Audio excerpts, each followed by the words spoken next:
जो पूर्व सहायक आयुक्त अनूपपुर जिले के थे वो उपस्थित हो चुके हैं। श्री अजय श्रीवास्तव जी सर शहडोल से और श्री सुशील सिंघल जी जिन्होंने उनके साथ अनशन में सहभागिता निभाई थी, आप भी सीए साहब आपके यहाँ मौजूद हो चुके हैं। हम उनका हार्दिक स्वागत करते हैं कार्यक्रम स्थल पे। और फयाज साहब जयतहरी से आ चुके हैं। मैं चाहता हूँ कि फयाज साहब का भी हार्दिक स्वागत करें आप प्रकट ध्वनि से।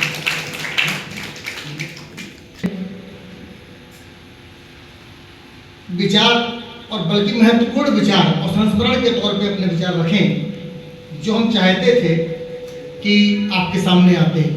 मैं अब अगला एक बहुत महत्वपूर्ण वक्तव्य जो श्री श्याम बहादुर वक्तव्य के लिए बुलाना चाहता हूँ इन शब्दों के साथ कि हाथों में नब्ज़े वक्त है, आँखों में आसमान।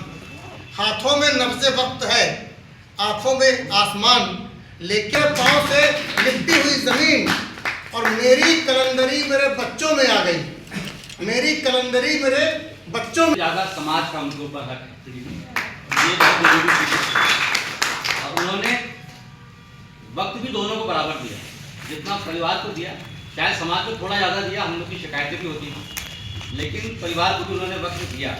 और जो कुछ सिखाया उन्होंने हमको, वो शायद हमारे लिए आज जिस तरह से हम लोग दुनिया में संघर्ष करके सफल हो पाएँ, उसके लिए उनकी सीख बहुत ही उपयोगी रही। एक दो वो उदाहरण बताऊंगा मैं जो अपने संस्मरण है, और कुछ उनकी कुछ कविताएं जो शायद हमको आज बहुत उपयोगी लगेंगी।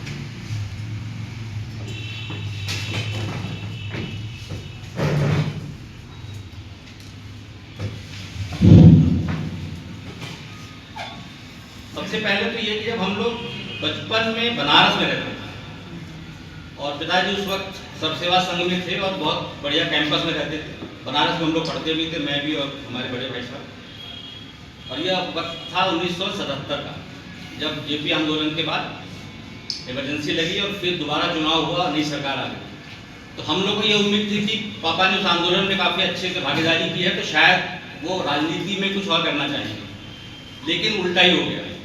उन्होंने कहा कि जिस राजनीति के लिए, जिस बदलाव के लिए हमने ये पूरा आंदोलन किया, वो बदलाव मुझे इस आंदोलन के बाद दिखा नहीं। जिस तरह से सरकार बनाने में समझौते किए गए, तो शायद वो हमारे आंदोलन का परिणति वो नहीं होनी थी। और उन्होंने कहा कि मुझे अब सब सेवा संघ में नहीं रहना, बनारस में नहीं रहना है, मुझे आदिवासियों के बीच में जाके काम करना है। और हम लोग बनारस में बढ़िया शहर में रह रहे थे, हम सबको लेके वो जमुड़ी आ गए, जबकि वहाँ पे उस वक्त न तो घर बना था, न कुछ किसी तरह की सुख सुविधा थी, कुछ भी नहीं था। और हम लोग बहुत झगड़े करते थे कि कहाँ बनारस में कहाँ आप जमुड़ी लेकर आ गए।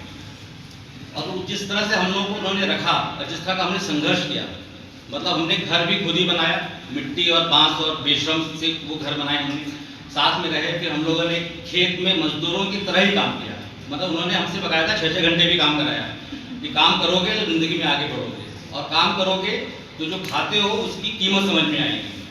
तो वो चीज़ बहुत हमको अच्छी भी लगी। उस वक्त गुस्सा आता था, आज समझ में आता है कि वो कितनी ज़रूरी थी।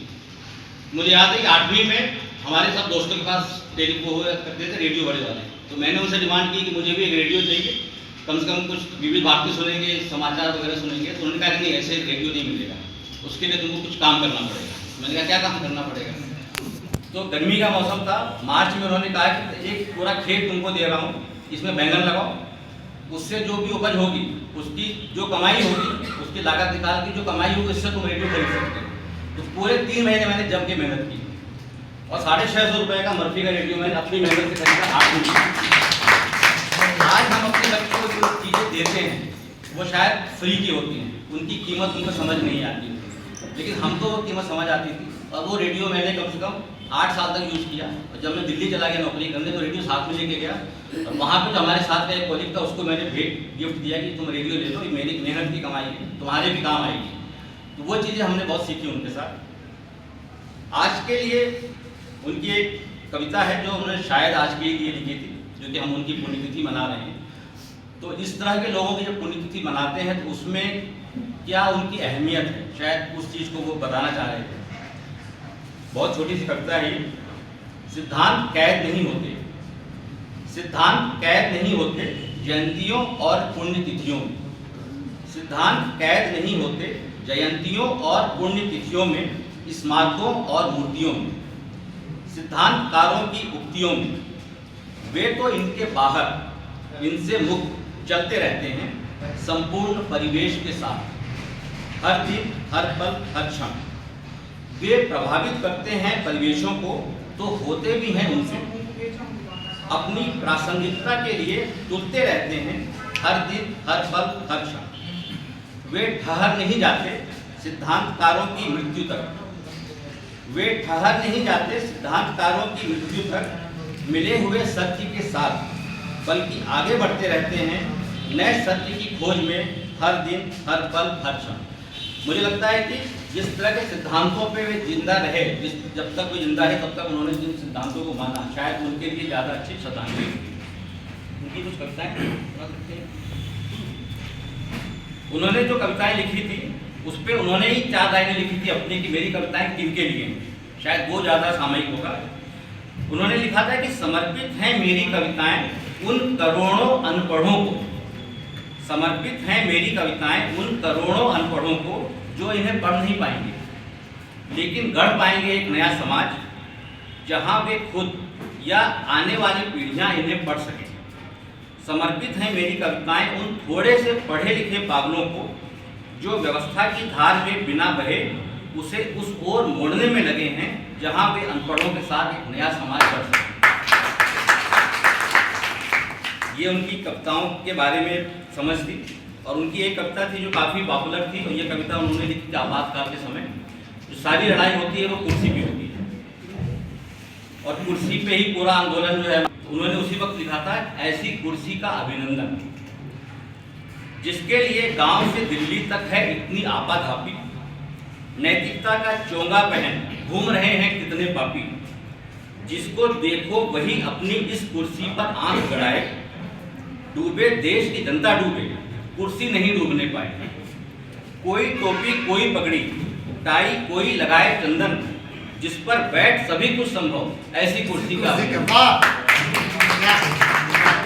चमचागिरी झूठे वादे तोड़ फोड़ हड़ताल प्रदर्शन, जिसमें भी ये सद्गुण होंगे पाएगा कुर्सी का दर्शन।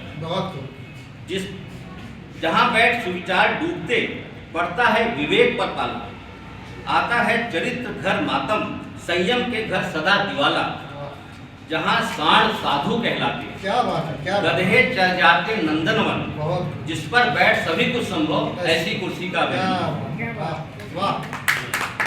जाति धर्म का जाल बिछाकर राजनीति में आज जी रहे, जाति धर्म का जाल बिछाकर राजनीति में आज जी रहे, न्याय बना है दूध और नेताजी बने मिलाल पी रहे, जिसका है कुर्सी पर कब्जा चाहे जो कर ले मनमानी, गई हाथ से जिसके कुर्सी उसको याद आ गई नानी, जाओ जय जयकार तुम्हारी जनता के कल्याण निकंदन, जिस पर बैठ सभी कुछ संभव, ऐसी कुर्सी का अभिनंदन। चुहिया पर्वत जहां निगलती, चुहिया पर्वत जहां निगलती, नैया जहां निगलती सागर, उल्टी बात कबीर दास की आज हो रही जहां उजागर, जिस पर बैठ दृष्टि फिर जाती और चोर भी साह दिखता, सूखे खेत हरे दिखते हैं खाली कुआं अथाह दिखता, जिससे घर घर स्वर्ग दिखते गांव गांव लगता है लंदन, जिस पर बैठ सभी कुछ संभव, ऐसी कुर्सी का। एक उनकी कविता थी जो उन्होंने आंदोलन के समय लिखी थी, और वो उनके लिए थी कि जो लोग तरुण हैं कि नहीं। स्वागत है, बहुत अच्छी। इसमें ये था कि आपकी उम्र जो है वो आपकी तरुणता नहीं बताती है, आप काम के लिए संघर्ष के लिए कितने तैयार हो इससे तय होता है कि आप तरुण हो कि नहीं। ये कविता उनकी काफी पॉपुलर हुई थी। तुम तरुण हो या नहीं यह संघर्ष बताएगा, जनता के साथ हो या और कहीं यह संघर्ष बताएगा। तुम तरुण हो या नहीं यह संघर्ष बताएगा, जनता के साथ हो या और कहीं यह संघर्ष बताएगा। तुम संघर्ष में कितनी देर टिकते हो, सत्ता के हाथ कब तक नहीं बिकते हो। तुम संघर्ष में कितनी देर टिकते हो, सत्ता के हाथ कब तक नहीं बिकते हो। इससे ही फैसला होगा तुम तरुण हो या नहीं, जनता के साथ हो या और। तरुणाई का रिश्ता उम्र से नहीं, तरुणाई का रिश्ता उम्र से नहीं हिम्मत से है। आज़ादी के लिए बहाए गए खून की कीमत से है। जो न्याय युद्ध में अधिक से अधिक बलिदान करेंगे, आखिरी सांस तक संघर्ष में ठहरेंगे, वे 100 साल के बूढ़े हों या 10 साल के बच्चे, सब जवान हैं। और 100 से 10 साल के बीच के वे तमाम लोग जो अपने लक्ष्य से अनजान हैं, जिनका मांस नोच नोच कर खा रहे हैं सत्ता के शोषक गिद्ध, फिर भी चुप रहते हैं, वो हैं वृद्ध। ऐसे वृद्धों का चूसा हुआ खून सत्ता की ताकत बढ़ाता है और सड़कों पर बहा युवा लहू रंग लाता है, हमें मुक्ति का रास्ता दिखाता है। इसलिए फैसला कर लो कि तुम्हारा खून सत्ता के शोषकों के पीने के लिए है या आज़ादी की खुली हवा में नई पीढ़ी के जीने के लिए है। तुम्हारा यह फैसला बताएगा कि तुम वृद्ध हो या जवान हो, चुल्लू भर पानी में डूब मरने लायक निकम्मे हो या बर्बर अत्याचारों की जड़ उखाड़ देने वाले तूफान हो। इसलिए फैसले में देर मत करो। चाहो तो तरुणाई का अमृत पीकर जियो या वृद्ध बन मरो। तुम तरुण हो या नहीं, यह संघर्ष बताएगा। जनता के साथ हो या और कहीं, यह संघर्ष बताएगा। तुम संघर्ष में कितनी देर टिकते हो, सत्ता के हाथ कब तक नहीं बिकते हो, इससे ही फैसला होगा तुम तरुण हो या नहीं, जनता के साथ हो या और। कार में है और पापा तरुण मन नाम एक मैगजीन थी जो उसमें एमरजेंसी के समय निकलती थी, उसको बैन कर दिया गया था। उसके संपादक भी थे और जब बैन थी उस वक्त भी उन्होंने बहुत ही यादगार उसके अंक निकाले और वो सारी बातें लिखी जो शायद सत्ता नहीं चाहती थी कि लोगों तक पहुंचे। तो उन्होंने पत्रकारों के बारे में भी एक कविता लिखी थी, वो शायद हमारे पत्रकार साथियों को भी अच्छी लगेगी। कलम तभी तक कलम है जब तक सच लिखे। कलम कलम है लेकिन तभी तक कलम है जब तक सच लिखे, उसके लिखे में झूठ न दिखे। क्या बात है, वाह। कलम बिकाऊ नहीं होती, बिकी हुई कलम बिल्कुल टिकाऊ नहीं बहुत होती। बढ़िया, वाह। क्योंकि बिकते ही वो वस्तु हो जाती है, उसकी सारी अस्मिता खो जाती है। कलम फूल है, सिद्धांत की टहनियों पर कांटों में भी हंसती मुस्कुराती है, लेकिन तोड़ लिए जाने पर भगवान के माथे पर भी मुरझा जाती है। वाह, बहुत बढ़िया। कलम तभी तक कलम है जब तक सिद्धांत की शाख पर रहे। कलम तभी तक कलम है जब तक वो सच कहे, सच लिखे। वाह।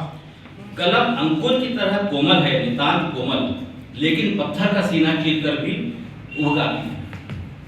झूठ के घने अंधेरे में सच के दिए सी टिमटिमाती है।